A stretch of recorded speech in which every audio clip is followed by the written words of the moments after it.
আসসালামু আলাইকুম সম্মানিত দর্শক। আশা করি আপনারা সবাই ভালো আছেন। আপনাদের সবাইকে স্বাগত জানাচ্ছি আজকের এই পর্যালোচনায়। দেখুন, বাংলাদেশের রাজনীতির দৃশ্যপট এখন যে কতটা জটিল এবং রোমাঞ্চকর একটা বাঁক নিচ্ছে তা হয়তো বাইরে থেকে দেখে কোনোভাবে পুরোপুরি আঁচ করা যাবে না কিংবা কঠিন হবে। কিন্তু আমরা যদি একটু গভীরভাবে, বিশেষ করে পর্দার পেছনের ঘটনাগুলোর দিকে তাকাই, তাহলে আমরা দেখতে পাবো সমীকরণগুলো কিন্তু খুব দ্রুত বদলে যাচ্ছে। আজকের আয়োজনে আমরা সেই বিষয়গুলো নিয়ে কথা বলবো এবং এমন কিছু সমীকরণ নিয়ে কথা বলবো যা আগামী দিনে আমি মনে করি আমাদের রাজনীতির গতি প্রকৃতি একেবারেই পাল্টে দিতে পারে। বিশেষ করে এখানে জামাতে ইসলামী, দিল্লি, মার্কিন যুক্তরাষ্ট্র এবং অবশ্যই আমাদের সবচেয়ে প্রাচীন এবং শক্তিশালী রাজনৈতিক দল আওয়ামী লীগের বর্তমান অবস্থান এবং এর পাশাপাশি তাদের ভবিষ্যৎ কৌশল নিয়ে। দেখুন সুপ্রিয় দর্শক, শুরুতেই একটু পেছনের দিকে তাকাতে হবে। গত বেশ কিছু সময় ধরে আমরা কিন্তু দেখছি মার্কিন যুক্তরাষ্ট্রের একটি বিশেষ নীতির কারণে এখানে জামাতে ইসলামী রাজনীতিতে কিন্তু বেশ সুবিধাজনক অবস্থানে ছিল এবং তাদের মনে একটা শক্ত বিশ্বাসও কিন্তু তৈরি হয়েছিল যে তারা আমেরিকার পূর্ণ সমর্থন নিয়ে এগিয়ে যাচ্ছে। সব মিলিয়ে এমন একটা আবহাওয়া তৈরি করা হয়েছিল যেন ক্ষমতার মসনদ তাদের জন্য অপেক্ষা করছে। কিন্তু দেখুন, রাজনীতিতে শেষ কথা বলে আসলে কিছু নাই। হঠাৎ করেই বিশ্ব রাজনীতিতে কিন্তু পট পরিবর্তন হলো। মধ্যপ্রাচ্যের অস্থিরতা এবং ইউক্রেন যুদ্ধ নিয়ে আমেরিকা যখন নিজেদের সামলাতে ব্যস্ত হয়ে পড়ল, ঠিক তখনই স্বাভাবিকভাবেই বাংলাদেশের দিক থেকে তাদের মনোযোগ কিন্তু কিছুটা হলেও সরে যায়। আর ঠিক এই সুযোগটাই অত্যন্ত নিপুণভাবে কাজে লাগিয়েছে আমাদের প্রতিবেশী রাষ্ট্র ভারত। দেখুন, ভারত কিন্তু গত 2 দশক ধরে বাংলাদেশের রাজনীতিতে অত্যন্ত গভীর এবং সুদূর প্রসারী প্রভাব বিস্তার করে আসছে এবং তারা খুব ভালো করেই জানে এখনকার মাঠের রাজনীতি কিভাবে আসলে নিয়ন্ত্রণ করতে হয়। দেখুন, যখনই আমেরিকার মনোযোগ কিছুটা কমলো, ঠিক তখন ভারত অত্যন্ত কৌশলে এখানে নিজেদের অবস্থান আরো সুসংহত করে নিল এবং তারা রাতারাতি এমন কিছু ছক কষল যা হয়তো আমরা অনেকেই কোনোভাবে কল্পনা করতে পারিনি। আর ঠিক এই জায়গাতেই জামাত কিন্তু একটা বড় ধরনের ধাক্কা খায়। তারা বুঝতে পারে যে শুধুমাত্র আমেরিকার উপর ভরসা করে বাংলাদেশের রাজনীতিতে বর্তমান সময়ে টিকে থাকা কোনোভাবেই সম্ভব নয়।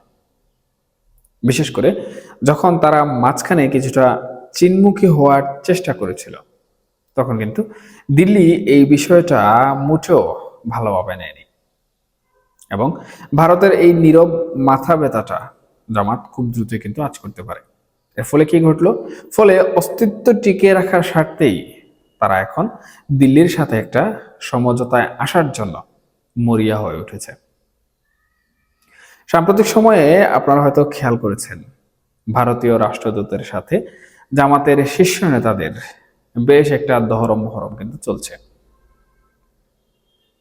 ভারতের বিভিন্ন অনুষ্ঠানে তাদের স্বতঃস্ফূর্ত অংশগ্রহণ এটাই প্রমাণ করে যে তলে তলে দিল্লির সাথে তাদের একটা শক্ত রাজনৈতিক চ্যানেল তৈরি হয়ে গেছে, অথবা আমি বলতে পারি একটি শক্ত রাজনৈতিক চ্যানেল তৈরি হওয়ার পথে রয়েছে।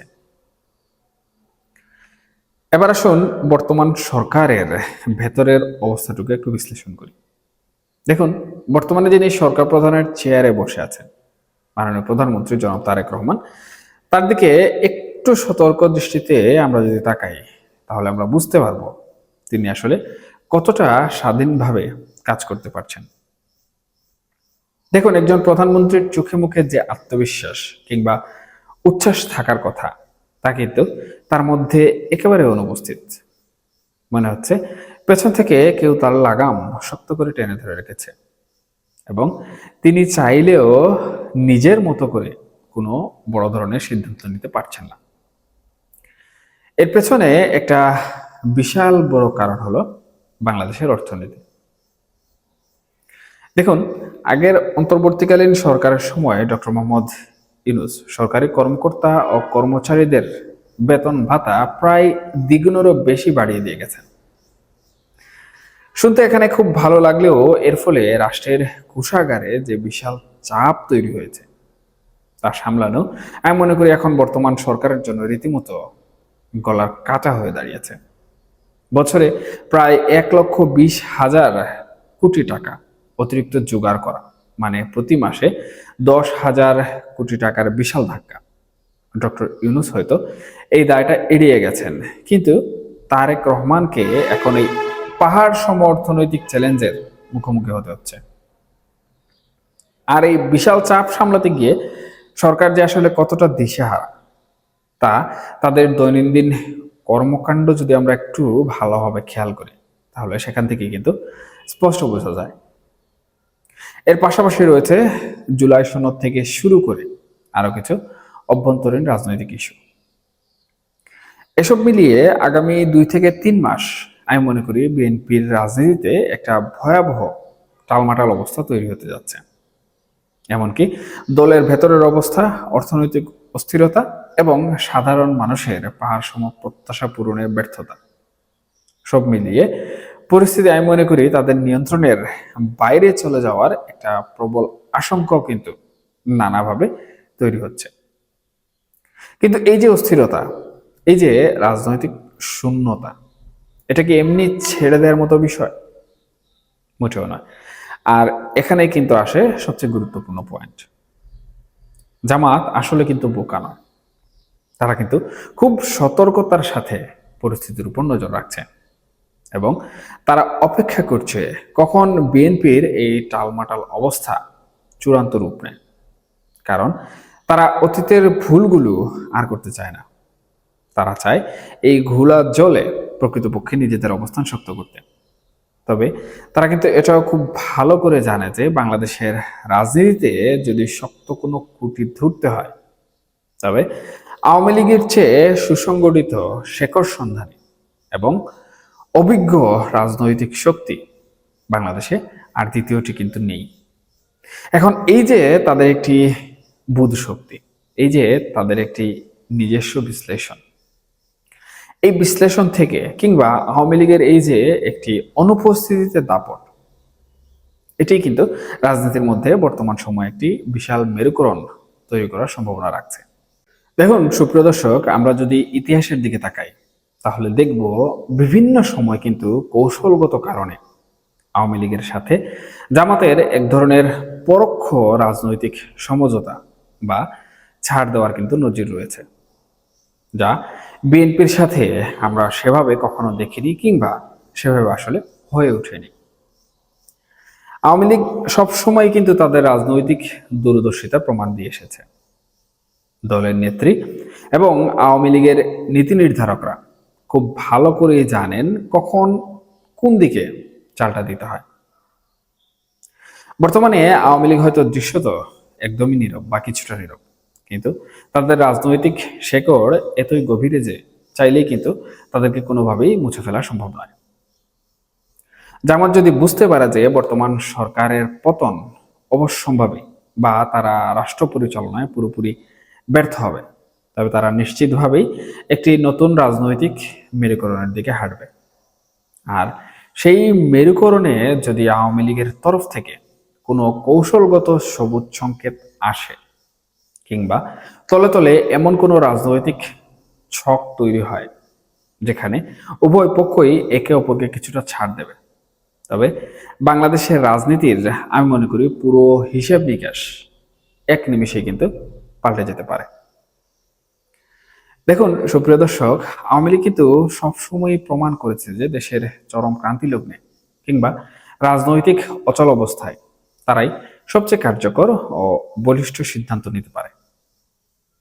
বর্তমান সরকারের এই নড়বড় অবস্থা এবং বিএনপির আসন্ন রাজনৈতিক সংকটের মধ্যে যদি আওয়ামী লীগ তাদের স্বভাবসুলভ রাজনৈতিক প্রজ্ঞা দিয়ে একটা মাস্টার স্ট্রোক দেয় তবে অবাক হওয়ার আসলে এখানে কোনো কিছুই থাকবে না।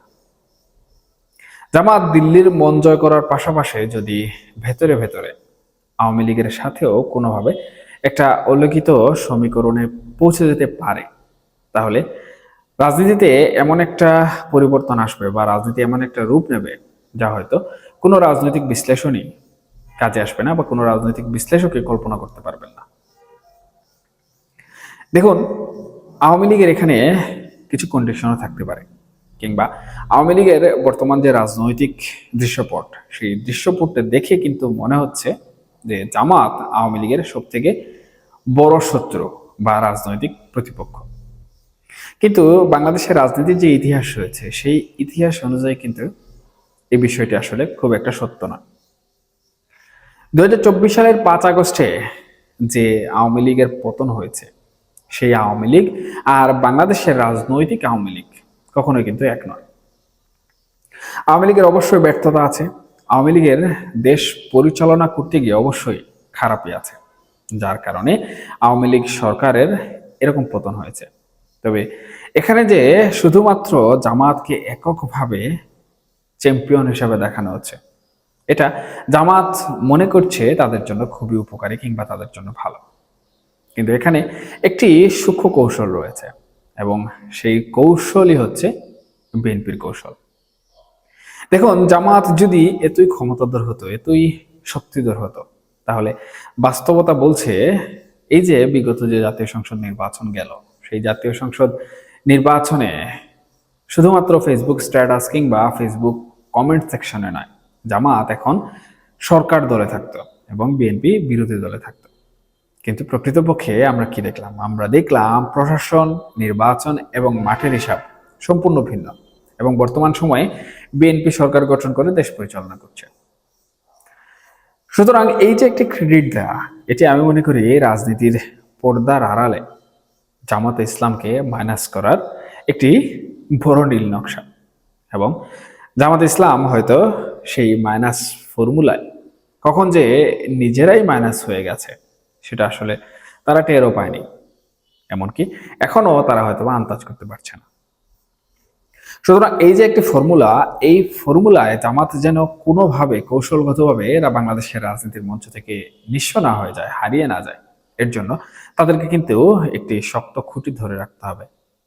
আর বাংলাদেশের ইতিহাসে আমি যে কথাটি বললাম, এখানে কিন্তু আমরা স্পষ্টভাবে দেখতে পেয়েছি যে জামাতের সাথে আওয়ামী লীগের খারাপ সম্পর্ক একটা জায়গাতেই আছে, সেটা হচ্ছে বাংলাদেশের স্বাধীনতা এবং মুক্তিযুদ্ধ নিয়ে। এর বাইরে জামাতে ইসলামের সাথে আওয়ামী লীগের খুব একটা কিন্তু বৈরিতা নেই।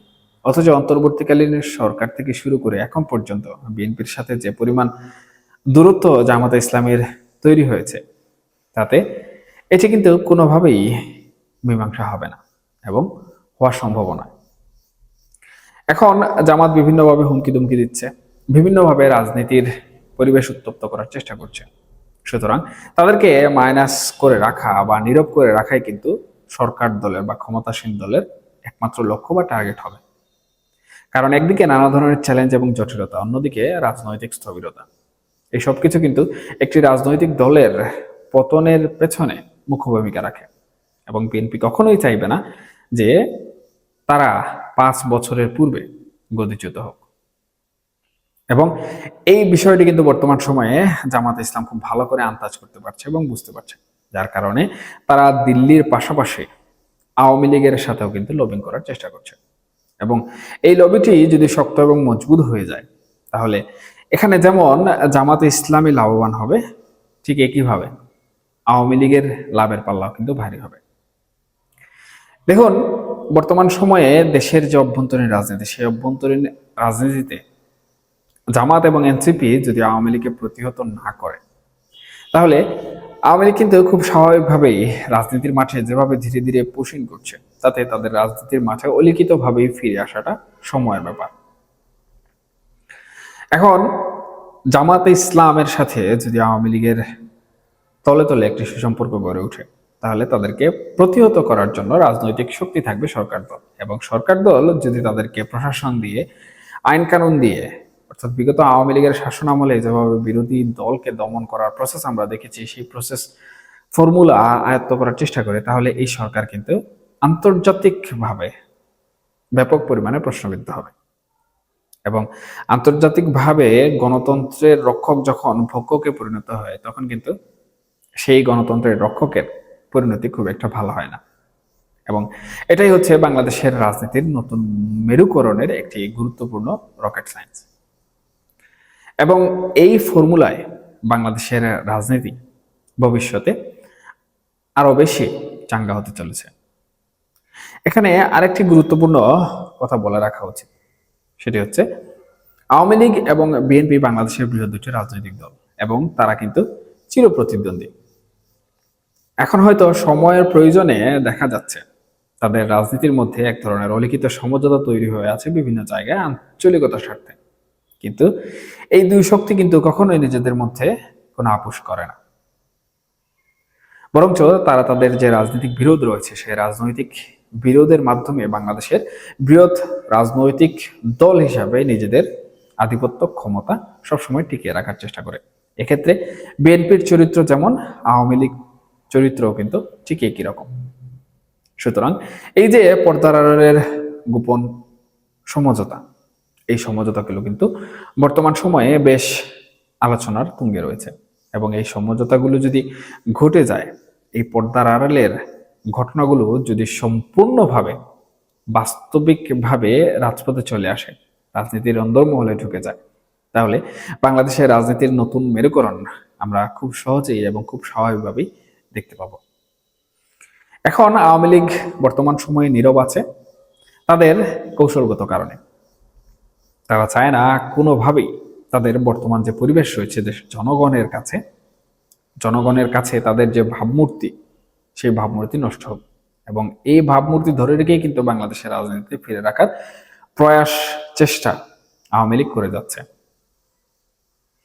পরিশেষে আমি একটা কথাই বলবো, রাজনীতিতে আসলে শেষ কথা বলতে কিছু নেই। এটা যেমন সত্য, ঠিক একইভাবে রাজনীতিতে চিরস্থায়ী বন্ধু কিংবা চিরস্থায়ী শত্রু বলেও কোনো কিছু নেই।